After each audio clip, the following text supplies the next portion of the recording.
This is Capital Games Movie Club. I am the Wiz. And I'm Kim Shactman. Kimmy, how are you doing this week? I'm okay. Yeah? All right. Hanging in there. You just be your girl boss and do whatever you can, girl. Oh, God. The weather's been tough here in New England. It's been rainy all week, and I'm like, I think I'm mentally spent, but... Yeah. I mean, the weather has been pretty okay down here, but the air quality has been pretty bad, if you have heard the news, but we'll get past that. So we are here for Pride Month to discuss the 2009 film A Single Man, starring Colin Firth and Julianne Moore, directed by Tom Ford.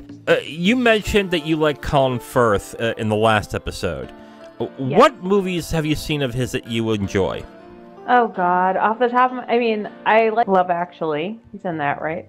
I can't remember. I think he is.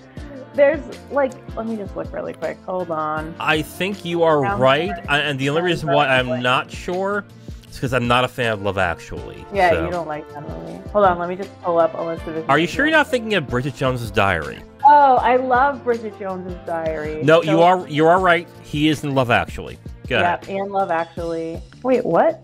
There's The Secret Garden? Did they remake that movie? No, that's from the 90s, isn't it? They are. I think they are remaking it. But yeah, they must have, because he was in The Secret Garden in 2020. Ooh, I need to watch that because I really love the one from the 90s. Oh yeah, he was in Mamma Mia, which didn't love him in that one. Go again. There was another movie I've seen him in that I really liked. I mean, we can. The King's Speech. That's a really good movie. Yeah, he's very good in that. Absolutely. I think he won the Oscar for that one. He was in The Kingsman, which is one of the films that he's in that I like quite a bit. I don't think I've seen that yet. He's also in another great movie, Tinker Tailor Soldier Spy. That's a really good movie. Oh yeah, I forgot he's in Shakespeare in Love. I love that movie. He plays the boyfriend. Lord Wessex. Yeah. I do like Shakespeare in Love quite a bit. He's been doing a lot of great movies for a number of years. He also was in the really good miniseries from Pride and Prejudice. Oh yes. Yeah. Oh my God. I think that's where I first kind of fell in love with him as an actor. Mm-hmm. Yeah. He is a very good actor, and he does have some interesting roles that he does, but he relies more on his charm than really I would say, a great acting ability, but he actually is a very good actor, so I don't want to discount him on that, at least. I think he is. Yeah, but some actors rely on their charisma and charm than acting ability, and I think he does both, really. He's very good in acting, but when he has to turn on the charm, he knows what to do, is what I say. Because as much as I like Hugh Grant, he is more of a charisma actor than... He's very charming. Yeah, that's how I would look at it with him. All right, so do you want to just get down to the review? Sure. We're going to get to the review of A Single Man, starring Colin Firth and Julianne Moore, directed by Tom Ford. I guess I'll get started. Yes, why don't you start? Usually I always start. I want you to start this time. Do you? Okay. Are you being sarcastic? Because I thought I'm the one that starts. No, you always usually ask me the questions, and then I... Well, that's what I'm trying to... Oh, okay, I'll okay. You start with your feelings on the film first. Got it. Okay. This movie, I think, is one of those movies that personifies style over substance. It's a movie that I watch, and I can admit while looking at it that it is a beautiful-looking film. But as I'm watching it, I'm going... But why are you shooting it like this? What's the purpose? What's the point? And the only thing I got at the end of the film was because it looks pretty. It really reminded me of watching, those commercials that they have now for fragrances and designer clothing that's got really attractive, beautiful women in beautiful spaces and really gorgeous looking set pieces. And it's just it's like a guy who is just standing there looking seductive on a beach and it says, by Giorgio Armani. That's kind of what this movie reminded me of. Like the way it was shot. Yeah, like a really long commercial for designer clothing and designer fragrances. Shooting like that is not that bad, it's not a problem in itself, but when it really doesn't add much other than to look nice, it really came off as shallow in this movie. And like I said, I do like the way it looks, but I just don't understand exactly what was the purpose of it other than it looks nice. I thought the way it looked was, like you said, it looked really pretty in the way they shot it and the way they did some flashbacks and so forth. But I think it was almost too much. It was too much of a long commercial, like you said. It was too much because there's too little of substance. There is no point in this film where I'm watching Colin Firth's character George, where I'm starting to understand where he's coming from or how he feels or the specifics of how he's feeling. It goes through flashbacks, it goes through of his previous relationship, and it goes through what he's going through. But there's nothing to attach yourself to the character other than to say, it sucks, right? That's... Yeah, this is a really sad situation. Right. That's literally it. Right. You have some good performances here. I mean, Colin Firth is very good in this. And, I think he is too. And I do like Nicholas Hoult in this as well to a certain extent. But these are some really good actors. But these actors don't have much to work with. Either that or what they had to work with was just cut out of the film entirely. I came out of the film going, well, that sure did look pretty. But I don't know what else the point of this movie was, other than misery porn is kind of what I would put it as. Depressing. I'm sorry? It was very depressing. Yeah, you know though, it is depressing. I don't find it very depressing, which is the odd thing about the film that I had. Because the way that the camera lingers on certain things, such as the slow motion shots of George passing by a family home with the kids jumping up and down and shooting guns and stuff like that, it seemed like at the time that Tom Ford was trying to shoot it in the style of him not realizing how beautiful his life is, even though, spoiler alert, he wants to end himself. And before I get into, let's get into what the plot of the story is. George's lover of 19 years dies in a car crash, and upon finding out his death, and the way he found out of his death was pretty sad. That was really sad. He realizes he wants to kill himself. It's not done subtly, I would say.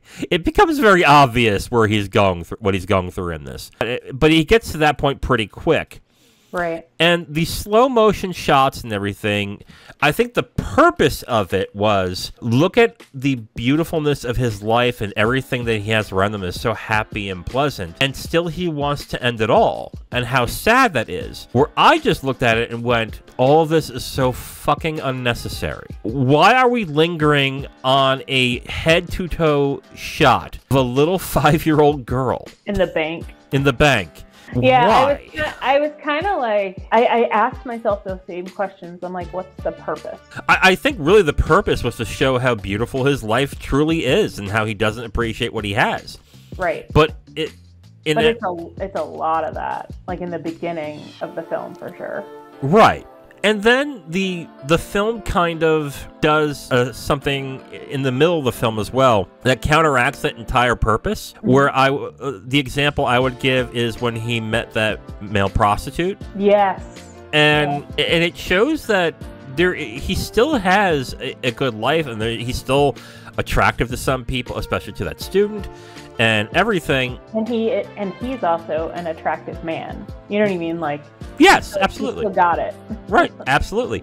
But the fact that he is also keenly aware of it, and that he recognizes, he recognized in that scene that there is a lot of good in his life still, which then kind of counteracts the entire purpose of why he's doing what he's doing. I'm not discounting mental health in this situation of people who don't recognize, even though they see goodness in other people and what's around them, that maybe he still wants to end himself because he himself still feels that way, that his life is still not worth living. I'm not counteracting that. But the film doesn't give you that attachment and gives you that thing that says to identify why he still is that way. It's just weird because on the one hand, he recognizes there's a lot of good. There's a lot of good things I have. But on the other hand, it doesn't make that correlation of, but he doesn't recognize that it's still not worth it. Which, okay, I can see that. I'm actually really agreeing with you today. Look, you're basking the face of brilliance. It's just what happens. Oh my God. Shut up. No, you're not wrong though. I mean, this movie is just, the review for it is just really straightforward in what it is. You know what I mean? Like it's just a sad movie that, again, like you said, some of the shots I feel like are a little bit unnecessary, and I don't know how I really overall felt about the movie. I think I felt I was in a really weird headspace when I watched it too. That's fine. So I think I just I related to him on some aspect with the depression and the mental health aspect of the movie, but at the same time, I was like, where are they going with this? And again, we don't want to get into spoilers, but I thought the ending was kind of interesting. Yeah, we'll get into that. But. I thought the ending was cheap, to be absolutely honest. I thought it was... yeah, it was a little bit like, oh, that's it? like, not cheap in that way. Cheap in a way where, well, we need a shocking ending, so here it is. Like, okay. It's like, it further gave me the feeling of that the filmmaker or whoever wrote the film, I think Tom Ford also helped write the film. Whoever wrote the film didn't really care much about the substance other than the style and the shock of things. Like, oh, God, look at what he's going through. Oh, look what happened now. It's like, but why? What are you trying to say? And it doesn't look like they had much to say other than, oh, so sad. And it was just like, okay, fine. And the movie was released in 2009, so it's not like it's a movie that was, but it's based in what, the 60s? Is that? I think so. I think it's the 60s. That's what I thought. It is a hyper-specific location in the 60s and 70s in California. I think it's a very affluent place in California in the 60s and 70s. Because I think the other thing is that the way that the film is shot and how everyone is dressed is impeccable. They are beautiful. They are just like, it's unfairly gorgeous. Like, I didn't see one person that I would say in this movie that looked average. Like, they look fucking gorgeous. Like, looked like out of place, right? Like, sometimes you'll see movies that are supposed to be based in the 60s, and like, I'm like, those clothes don't really look like they're from the 60s. But like, they all, like, right off the bat, I could tell. I was like, oh. Like, at the very beginning of the movie, like, in his house, like, I'm like, that's a really old-looking refrigerator. Like, this must be from the 60s. Like, that was, like, my first thought. Right. See, that's the thing that's weird, though, about this movie. I mean, with the exception of the things that signify it being in that time period, the way everyone's dressed and well, I was going to say the way that everyone's dressed and looks could be implemented and still feel in place today, but not the not the female, the way the women dress. The men, not the women. The men, they were just like wearing suits. The suits, or in the case of Nicholas Holt's character, a cashmere sweater, which I thought was pretty interesting. But the females, no. Los Angeles. Yeah. But for the females, it was very clear it was like 60s and 70s. Yes. Yeah. Oh, God, but I guess that just points to the direction of me just feeling this is a very much style over substance movie. Like, it is. Like, I can't deny that this film looks utterly gorgeous. It is just... It really does. It is so pleasant to look at. Like, not only from the actors and the way they dress and how they look, but just the way that the film is shot, too. I can't deny that the film looks really good, but... Just every scene catches your eye. Like, I feel like every scene catches your eye, like, with color and beautiful. Even, like, the mundane scenes look utterly gorgeous. But with the visuals that are in the movie, I still have a hard time wondering what was the point of making it this specific style. Why? Why is it like this? And the only thing I could glean from this movie was because it looks nice. I guess, like, to counter that too, maybe like grieving can be a beautiful process, even though, like, you know, I don't know, like, that's like kind of like how I kind of took it. Like, grieving can be a beautiful process as long as, spoiler alert, you don't kill yourself. Like, I don't know. I can see where you're coming from with that, but right. I would also counter that with saying the ending. I think the ending would actually completely negate that entire yeah, but it changes. Like I'm talking like more of like the beginning and the middle of the film, and then towards the end, there's like, it's almost like he's like coming out of that grieving process. Right. But see, I guess that it still just comes with the problem of the movie itself. And I don't think that if there is a message, it's not conveyed clearly enough. They change the message so much that it doesn't have a cohesive message for the entirety of the movie. And some might say, well, maybe the film has no message at all. Okay. Yeah, I was thinking that too. I was like kind of going that angle as well. Like, I feel like it could be either or in both, right? Like, it just depends on how you perceive it. But then if that's the case, then it's just complete misery porn. And then at that point, it's just like, then, okay. Oh, it's definitely misery porn. Like, that's how I felt when I was watching it. I was like, this is just sad. This guy's life is just sad. I don't think it's misery porn in the sense that if it really was, the main character would probably still wallow in it. Whereas in the third act of the film, he kind of doesn't. Yeah, that's true. So I would want to counteract that, but I would agree that most of the film is him basically just being really despondent. I wouldn't say utterly miserable, but just despondent. He was very depressed. Yes, absolutely. Well, tell me about so the director was Tom Ford. Didn't he own like a clothing line? He's a fashion designer. He does own a clothing line now, but he is most popular when he worked for a specific clothing line. I forget which one. Creative director at Gucci. Yes, so he revitalized Gucci at a certain point in time. Gucci was starting to become stale, and then he got in and he completely revitalized it. And since then, like, whenever you hear rap songs or wherever you hear people talk about, especially like in the early to mid 2010s, when they would talk about designer clothes, they would talk about Tom Ford. That you would want a Tom Ford, because if you are someone who is high in fashion and you want to be respected as such, you wear Tom Ford. That's what you do. That's what you do. He's only directed like 3 movies. I think 3. That's all I can see here. Yeah, A Single Man, Nocturnal Animals, and one other film that Noir and Parasite. I've heard that one was not very good. Oh. So he doesn't really have a lot of experience. No, but to be fair, also Todd Field doesn't have much experience in filmmaking, and he makes amazing movies.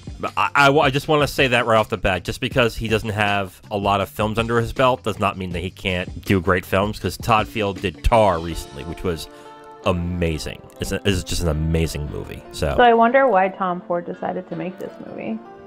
I don't know. Like, is it like a passion project? Like, I don't... Probably.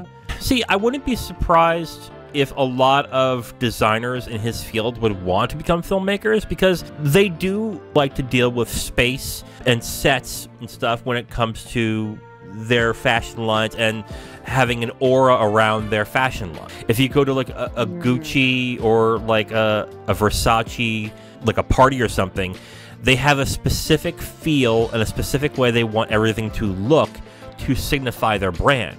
So that he was kind of using this towards his brand, maybe? Possibly. I don't know. It would be something I have to look into. See, here's the thing. Visually, I'm not saying he's a bad director. Clearly, he has a good eye for visuals. I just don't see where he got the kind of thing that he has for story. I think that is lacking in this movie, specifically. I haven't seen Nocturnal Animals, and because I'm an Amy Adams fan, I kind of want to watch it. But... yeah, this movie, like I said, visually, yes, very striking. Everything. And it's also, like, the movie's based on a novel, too. I read that after I watched it. Yeah. Everything else, though, with this, I was like, something just seems kind of off with this. And I just think it just lacks substance in the end. Yeah, I was reading up on Tom Ford as well, and basically I think he made this movie because... it says that Tom Ford used to ruminate about death ever since he was a small boy growing up in Texas. Yeah. That's weird. I mean, but to be fair, okay, most creatives are usually very depressed. Think of comedians, think of actors, think of writers. I don't know his story very well, but I know, especially in Texas, I know a lot of people have a hard time being the different person back then. Like, if you're more creative or you're more this or that, life is a lot harder in the South when it comes to that. So that wouldn't surprise me too much. Interesting, yeah. I just didn't really know much about him, so. Right. You want to get into spoilers? Sure. All right, let's get into spoilers for A Single Man. If you have not seen it, you should stop here and check it out when you're ready. We're going to get the spoilers in 5, 4, 3, 2, 1. So, we go through 90 minutes of this movie of him being not great. just in a bad spot. Yeah. Just in a bad spot. And we're going to spoil the ending right away, because I think this is one of the things that I had a huge problem. There's many issues that I had a problem with this movie.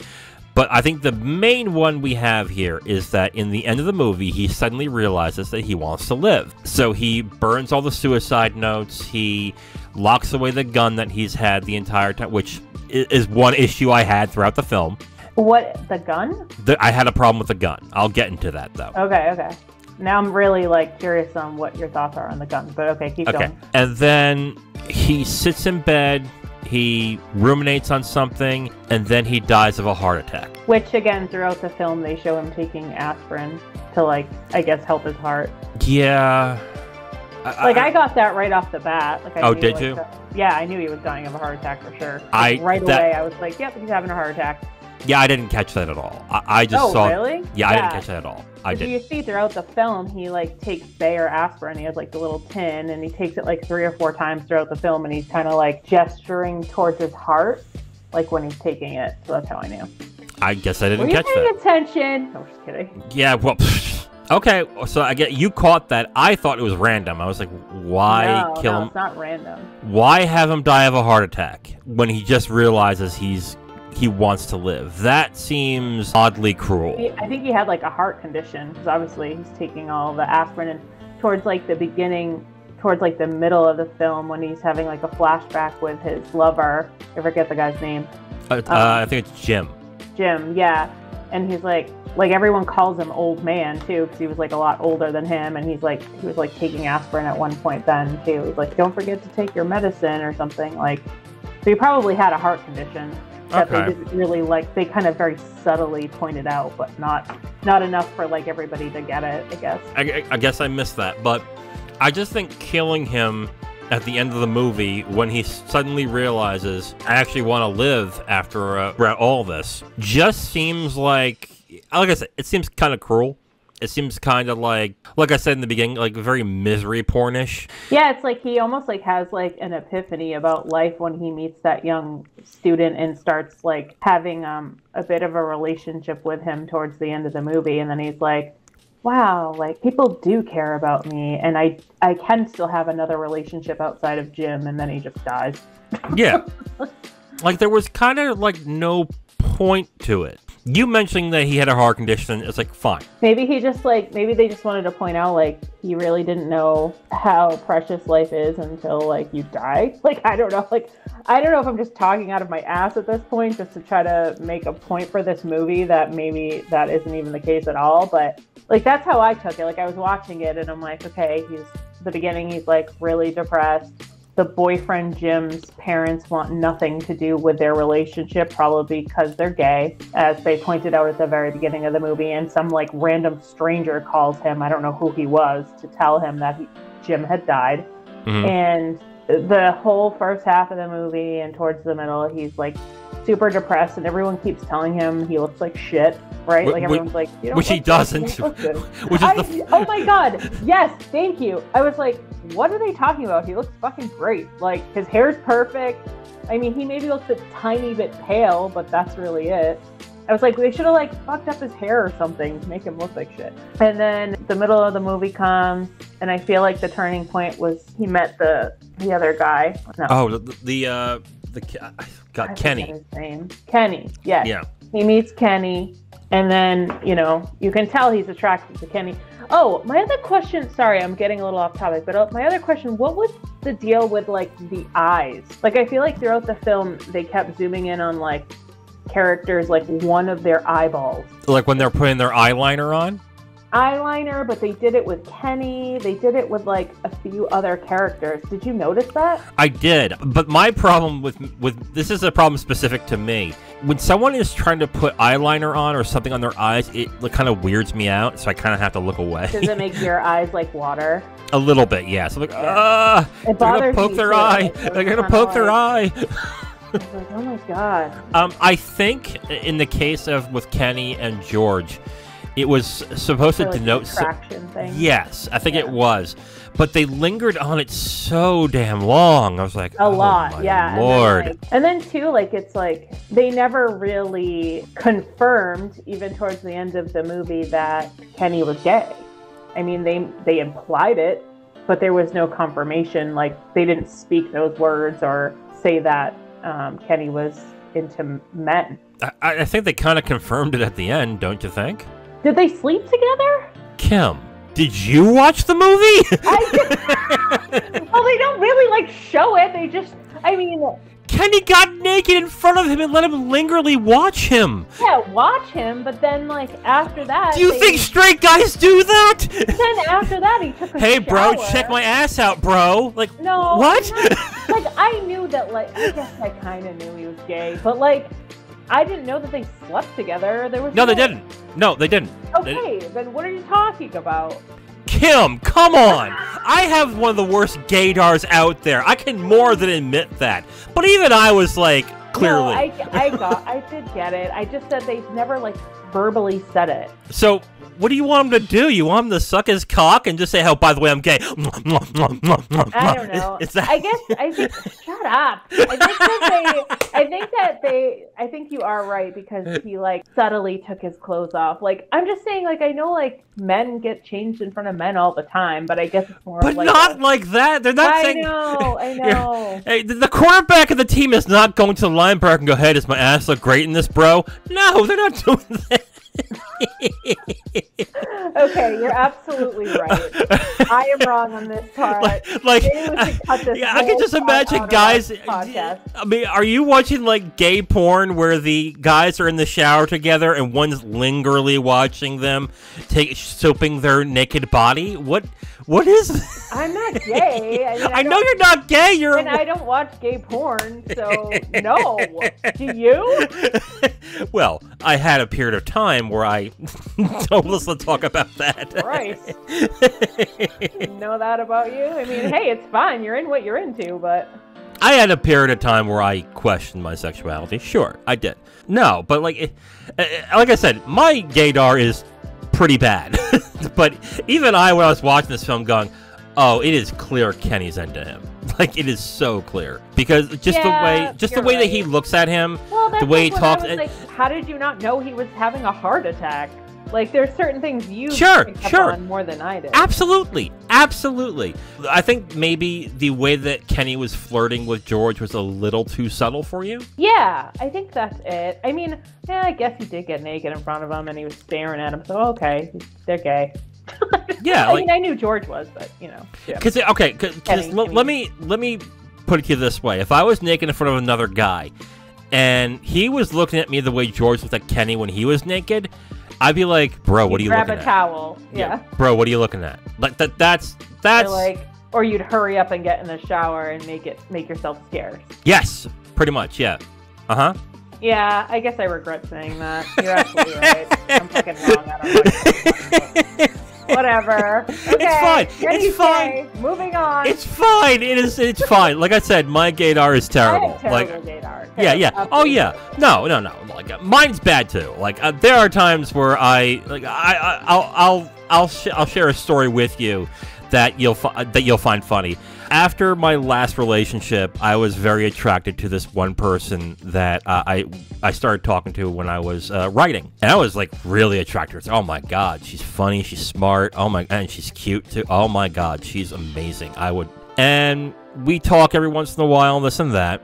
I then find out about a month later, she's a lesbian. Okay. And I wasn't giving like subtle hints and everything, but I was like, wow, that came out of nowhere. So I started talking to this other friend I have. It's like, I just realized, like, what's her name is a lesbian. It's like, yeah, dude, you didn't catch that? How did you not catch that? I'm like, I don't know. It's like, well, wait a minute, well, you have a thing for her? It's like, yeah, I kind of did. It's like, dude, everyone knew she was a lesbian. It was like well, how? Yeah, It's like, well, I feel fucking stupid. well, here's the saddest part. It's like, how did you guys know? She's married to a lesbian. I was like, oh shit. That little detail that you just happened to not catch on to. Oh, well, that could have saved me a lot of problems for a month. Okay. Well, she's married. Speaking of females, you hadn't really brought up Julianne Moore's character or performance in this at all. Yeah, I was kind of like, meh. I mean, she's been in way better films. Yeah, like, but I don't think this is a matter of, oh, Julianne Moore had a bad performance. I don't think Julianne Moore had much to deal with. She just hammed it up, which is fine. Yeah, that's literally all she did. I mean, she played like the typical like gay friends girl, like, you know what I mean? Like, sure. I guess, like, is that why they threw that in there? Like, I thought it was kind of weird. Or maybe a little unnecessary. I don't know. Honestly, I think most of this film is unnecessary, only because they don't have much depth into it. Yeah. But I think in this circumstance, the only thing I can really show in this is that there were scenes where Jim questioned the relationship between Charlotte and George. Because when you meet Jim, or how Jim is portrayed and how George is portrayed, they're very, I guess, uptight might be the best term I can give them. Yeah. They're kind of an uptight people, but, like, Charlotte is like, not. They seem very, like, formal. Yes. Like, and Charlotte is very gregarious. She's like a free spirit. Absolutely.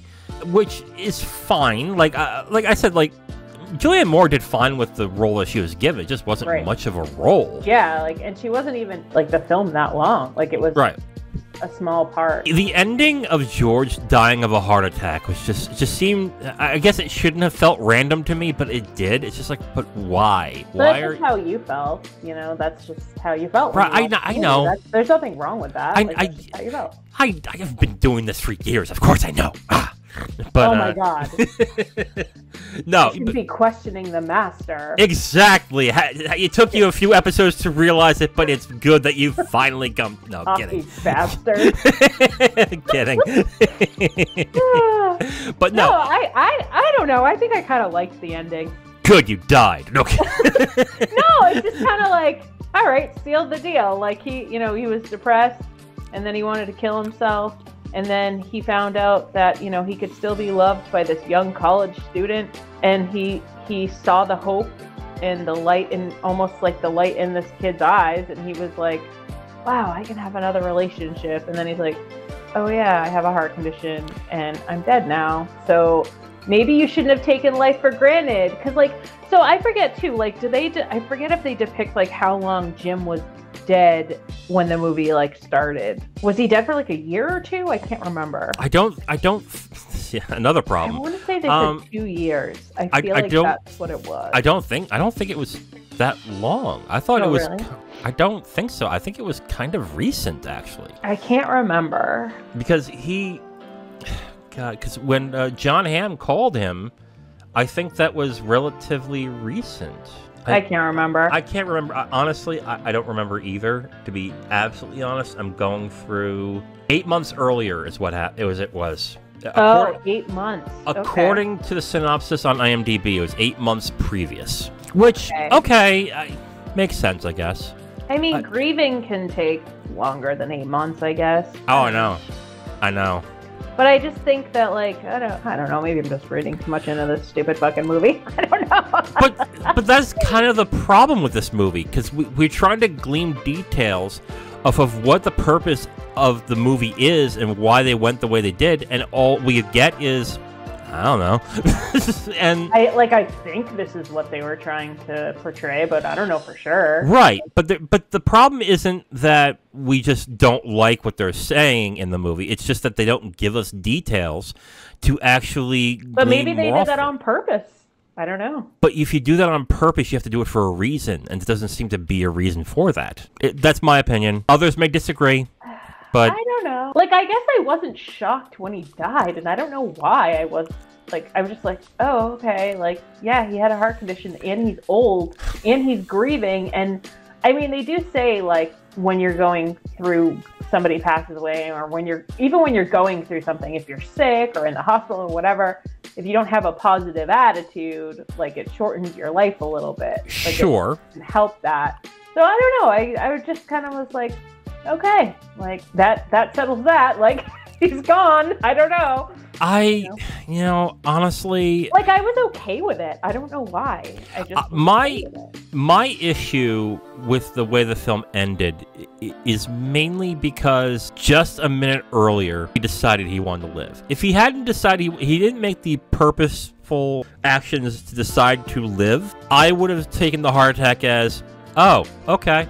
It's like, I mean, God did it for him, I guess. Maybe as a sign of just like, okay, you want to die, that's fine. But it just goes to show you, like, life is precious, right? Like, right. But on the other hand, I think that's where my hang-up is. That he decided right away, oh, wait, life's worth living. And then, boom, dead. Like, hold on. It's like, well, wait a minute. Hold on a second. Yeah, but again, you didn't catch on to what I caught on to, so there's that. True. But then that could have just been an innocuous detail and been fine. I just, like, I look at the purpose of, you're looking, I think the way you're looking at it as, it makes sense that he died of a heart attack because he had X problems and it was shown through this, which, fine. It's a perfect way to look at it. I'm looking at it in a way of, what is the filmmaker trying to say? What is the purpose of the reason why the character did this, X, Y, and Z, and why the story went A, B, C? Life is precious. Don't take it for granted. Oh, God. Yeah. Well, that's the message I'm getting. Okay, and that's fine.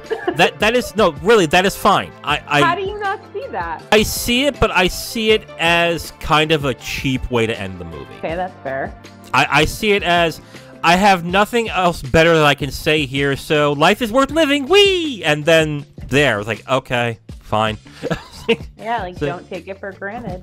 Yeah, sure. I mean, like, what other, I just feel like, what other, like, scenario would there be? Like, what other story would there be for that? Like, that's literally kind of what it is, right? I think I would have been fine with a happy ending for this. I would have been okay with the misery porn of the beginning and the middle. And then as the third act goes, and he slowly warms up to Kenny and possibly living and realizing that he has a good life and he has good friends, and it be a happy ending, and then he doesn't sleep with Kenny, but he goes to bed, and that's the end of the movie. I would have been like, yeah, okay, that's fine, I guess. I still would have been like, I probably... Or maybe, like, make the film a little bit longer where it shows him, like, really, really happy for, like, a longer period of time. And then he dies of a heart attack. No. I don't know. I think it makes sense to me on why he died. I think it doesn't make sense thematically. It does make sense logically. I think that's where the hang-up between me and you are. Logically, you say, yeah, he had a heart condition. He was taking aspirin. Yeah, of course he fucking died of a heart attack. Fine, yeah. Wiz, what the hell's your fucking problem, you fucking idiot? Yeah, I get what you're saying, okay? No, I get what you're saying, though. You're saying, like, from a master in film. Oh, would you stop with the fucking master in film shit? I do not pretend to be a master in film. It's the people who say they're masters in film are the ones that are fucking assholes. Douchebag. Oh, yeah. Trust me, I had a friend for a long time who considered himself one, and I'm like, yeah, okay, bro. Sure, we all know pal. how that went. Oh, yeah. But my issue is just basically, what is the filmmaker trying to say in this movie? And it just seems like he has nothing to say. If the moral of it is life is precious, then, like, okay. It's like that. You didn't need an hour and 40 minutes and all this... At the beginning, yeah. Yeah, no, you didn't need all this to say that. Really, you really didn't. And but honestly, again, like you said, I think he really just enjoyed making a pretty-looking film. And just the little bit I just read up on Tom Ford, like, it sounds like he really enjoys death. So maybe, seriously, like, it said, like, that's what it said, like, as a child, too, like, he, like, death, like, intrigued him, like, he loved talking about death, so maybe, like, he's like, well, if I'm going to make a film, I want to make sure the main character dies in it. Like, I don't know. Maybe. Who knows? I don't know. I am Tom Ford, and my character must die. Yeah. Seriously, you don't know. Like, maybe that was his thing. Like, he's like, death is depressing. Let's make the first, 60 minutes of the film really sad and depressing, and then let's get him happy, and then let's just kill him off. I don't know. Maybe that's his thought process. And Tom Ford's like furiously masturbating over oh my God, yes, thank you, God. He's like, and he's in my suit. Oh God. I you know what? I wouldn't be surprised if they all are in his clothing. I'm curious. Like, Google that. Yeah. I don't care. I knew you were gonna say that. I don't care. So I mentioned the gun, okay? Oh, yes. Let's circle back to that. I forgot. Why is he holding the gun throughout the entire fucking film? What's the point of that? That's a good question. Like, really, what's the point of that? Well, at first I thought he was like when he first put it in his briefcase at the very beginning when they show the gun, I thought he was trying to figure out where to do it. But then as you get towards the middle of the film, he had it planned out. So he had it planned out in probably one of the most unintentionally hilarious scenes of the film. When he's in the bed and he's trying to figure out how to put let me get myself comfortable while I blow my brains out. What? Well, you know what that is. It's him questioning whether he wants to do it or not. Right. Yeah. Yeah, I know, but it just was unintentionally hilarious. It was because it's meant to be a serious scene, but it just comes off really weird and kind of hilarious because he's like, oh, I'm gonna do it right here. Oh wait, these pillars are not right. Let me do it. No, let me put the pillow on the wall and lean this way. And I don't think. Let me get the sleeping bag. I'm the gun upside down, and he's putting it right side up and putting it in his mouth different angles. I'm like, what? What?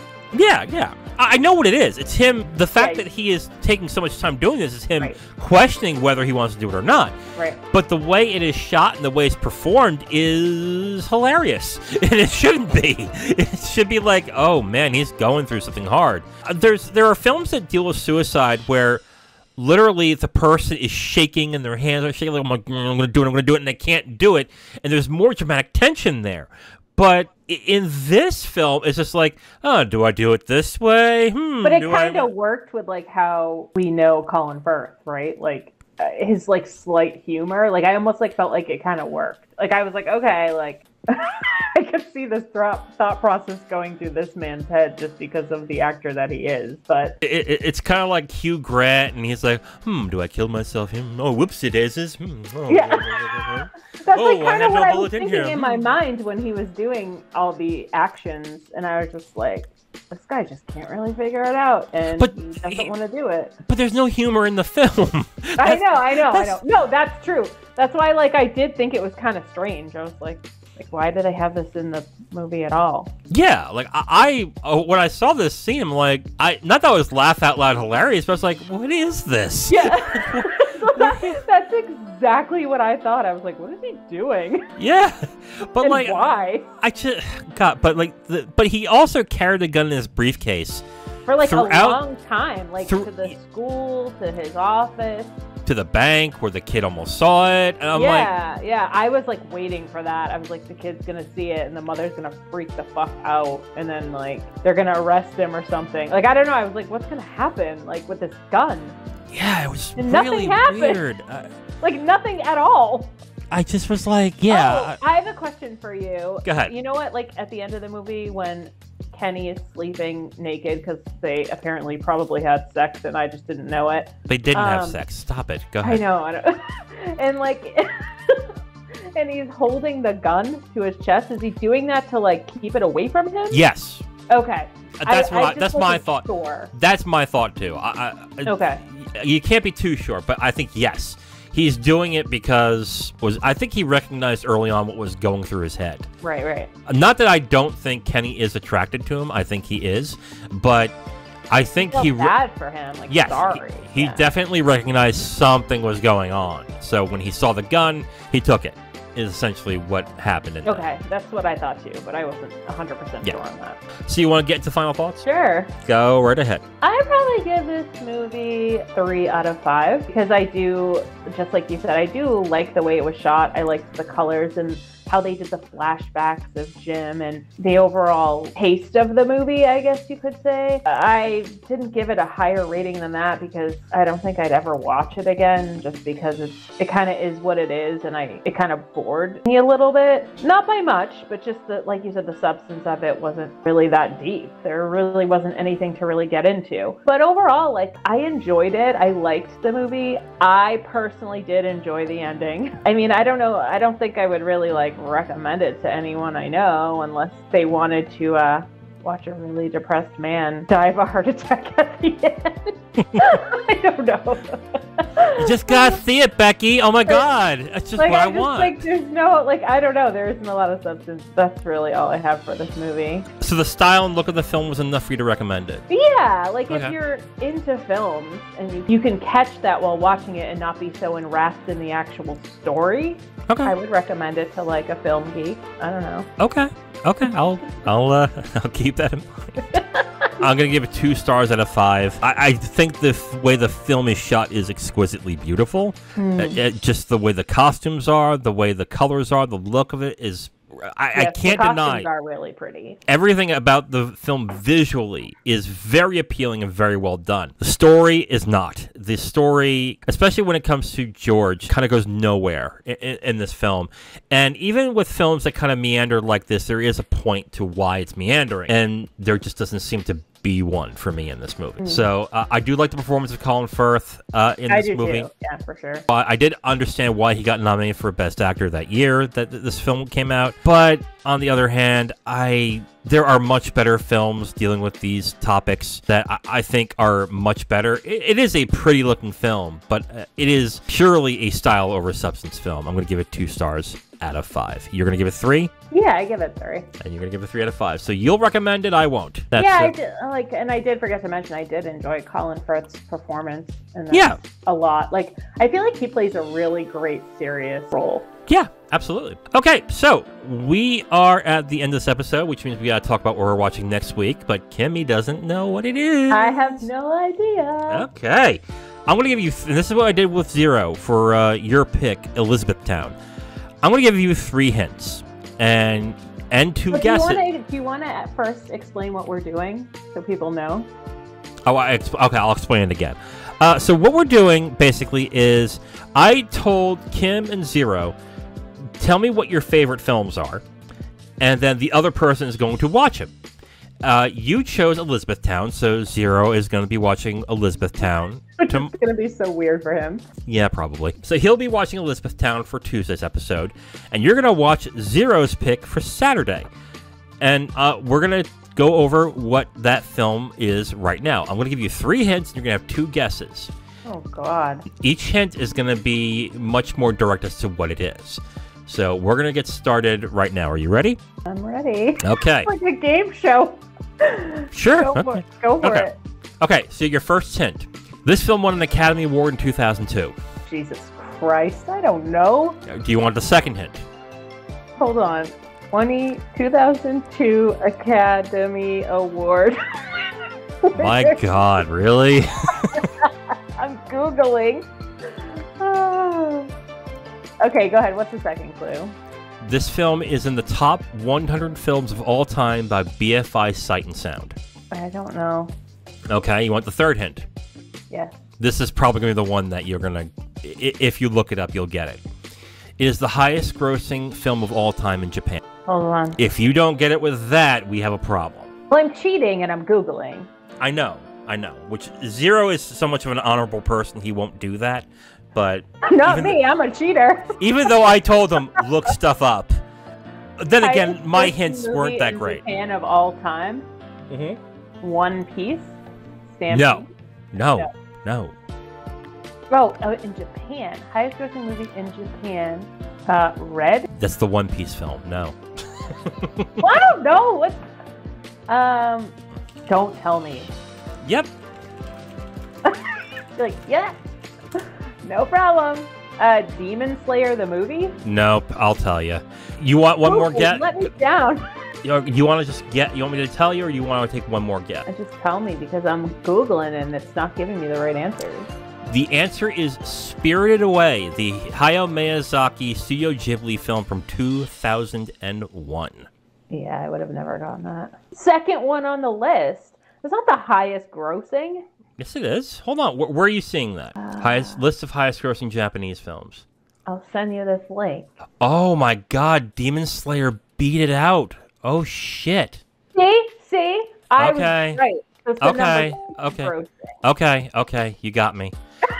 No, because I Googled, okay, so here's what I did. I Googled, is Spirited Away the top grossing Japanese film of all time? And Google said, yes, it has this much yen, and it's #1, and it beats XYZ. Oh yeah, it's the second one though. Demon Slayer beat it. Oh, wow. That's why I said that. I win. Okay, yeah. Yeah, you win. I win. Okay. Well, my hints suck. No, I mean, I guess like the first two sounded like good. I guess. Hold on. But what did they win the Academy Award for? Like which one? Best animated feature. It was the second one to do it, and it's the only animated feature to win that award that is not from an English-speaking language and is hand-drawn. Interesting. Like so I'm doing another like animation movie. This is what I'm watching. Yes. Like second one. Okay. First off, not just any animation movie. One of the best of all time. Okay, so that'll be good. I just looked up the cover for it, and it looks pretty cool. Oh yeah. So you're gonna watch one of Zero's favorite films. And one of my all-time favorite films, Spirited Away from Hayao Miyazaki. Are you excited, Kim? Yay! Okay, Kim, to be fair, okay, there is an English language dub on Max, so you do not... Good! Yes. Oh, good, because I enjoyed the dubbing, even though people think I'm crazy for enjoying that. No, you're not... No, I don't think you're crazy, just uncultured. Did you seriously just call me that? I'm kidding. One of my cousins called me that once. And oh, God, that's fucked up. Really? Yeah, and like Jordan and I and like my brother, and we always joke around like, well, you're so uncultured. Like, wait, did she say that seriously? Really? Yeah, but she said it to like a group of people, like not just me, like there were 2 other people there. That is fucked up. Well, because you guys are so uncultured. And I was just like, okay, maybe I am a little bit, but like, not like... What did... Oh, okay, expand on what this person is into that makes her cultured. I want to hear this. I can't get into it. My stepmom's going to start listening to this podcast. Okay. Do you want me to get into it? Next week, me and Kim are going to review and watch Spirited Away, directed by Hayao Miyazaki. And there's going to be a big change happening for next week, so look forward to that when that happens. This whole thing that we do is not changing. But there's going to be one key change that you might notice when you come back next week. So look forward to that. So, Kim, I'm excited. Like, I have been... Are you watching the film, too? Absolutely. I'll watch this film numerous times. Good Lord. Oh, yeah, because we have to talk about it. Duh, yeah. No, but, like seriously. So you have to watch Elizabethtown, too. I know. Yes. I know. That's my favorite movie. I don't care what anybody says. I know. Tell me all you want. I know. No. It's fine. Like I've said to many people, when you care about somebody and you want them to succeed, you have to let them do the wrong thing sometimes. Oh my God. You just... I was waiting for that. But when you care about somebody, like a kid, like a child, it hurts to see them do the wrong thing, but you know they're going to be better for it in the end. Oh, when they realize how wrong they've been. Oh, so, yeah. God. All right, well, we'll see what I think of this movie. Oh, yeah.